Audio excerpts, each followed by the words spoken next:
안녕하십니까? 김영수입니다. 최근에 큰 이슈가 되고 있는 차은우 씨의 탈세가 과연 교묘한 탈세인지 아니면 억울한 마녀 사냥인지에 대해서 살펴보도록 하겠습니다.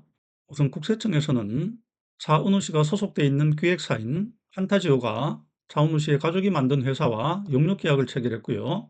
그 용역에 대한 대가로서 돈을 지불했습니다. 그런데 국세청에서는 이 가족 소유 회사를 페이퍼 컴퍼니로 봐서 아무런 일을 하지 않았다, 이렇게 봤고요. 두 번째로 국세청이 문제를 삼은 것은 판타지오가 차은우 씨가 만든 가족 회사에 용역 대금을 지급했는데요. 이 용역 대금은 차은우 씨의 가족 회사가 법인세 20%를 부담을 하기 때문에 세율이 낮은 수준이고요. 그러나 이 돈을 만약에 차은우 씨한테 직접 지급을 했다면 차은우 씨는 개인 소득세로 신고를 했어야 됩니다. 그때는 세고세율 45%를 적용받을 텐데요. 이때 20%만 세금을 낸 것을 국세청에서는 45%의 세금을 내셔야 된다, 이렇게 보고요. 차은우 씨에 대해서 소득세 200억 원의 폭탄을 때린 것입니다. 여기서 이 거래가 과연 차은우 씨 입장에서 교묘하게 계획된 탈세인지를 한번 보면요.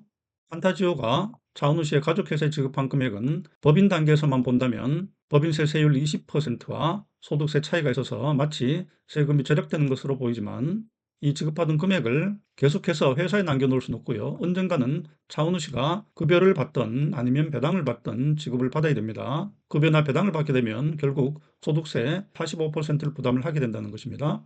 결국 법인을 만들어서 법인으로 수입을 받는다고 해도 세금을 영원히 탈세할 수는 없고요. 법인이 급여나 배당으로 주기 전까지 그 기간 동안만 세금을 늦게 내는 효과만 있다는 것입니다.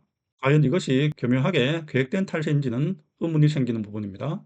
차은우 씨는 지금 세금 폭탄뿐만 아니고 의도적인 탈세를 했다고 해서 형사처벌까지 걱정을 해야 되는 그런 늪에 빠져 있습니다. 이 늪에서 빠져나오기 위해서 어떤 방법이 있을지 한번 생각해 보면요.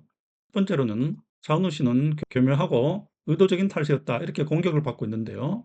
이미 과거에 기획사를 통해서 낮은 세금을 냈다가 세금을 추징당한 연예인들이 많이 있기 때문에 이 외형만 보고 교묘하고 의도적인 탈세라고 보기에는 너무나 원시적인 방법이라는 것입니다. 역으로 차은우 씨는 국세청에서 너무나 쉽게 세금 폭탄을 때릴 수 있는 탈세 의도를 가지고 가족법인을 만든 것이 아니다 하는 것을 주장할 필요가 있고요. 그리고 두 번째는 연예인이 법인을 운영하지 않고 개인적으로 사업을 할 때는 모든 계약의 주체가 돼야 되는데, 그 계약에 분쟁이 생길 때는 본인이 직접 분쟁을 해결해야 되기 때문에 그 리스크가 너무 크다는 것입니다.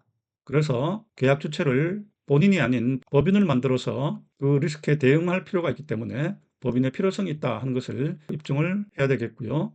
세 번째는 가족회사의 수입은 언젠가는 급여나 배당을 지급할 때 결국 소득세를 낼 수밖에 없기 때문에 영구적인 탈세는 불가능하다는 것입니다. 그리고 가족회사가 급여나 배당을 지급한 사실을 입증하거나 혹은 투자 목적에 필요해서 회사에 유보할 수밖에 없다는 사실을 어필을 할 필요성이 있습니다. 이렇게 해서 의도적으로 정밀하게 설계된 탈세가 아니었다는 것을 입증을 해서 세금 폭탄과 형사처벌에 대응을 할 필요성이 있습니다. 오늘은 이렇게 해서 차은우 씨가 최근에 세금 폭탄을 받은 것이 과연 정밀하게 계획된 탈세인지 억울한 마녀 사냥인지에 대해서 살펴봤습니다. 감사합니다.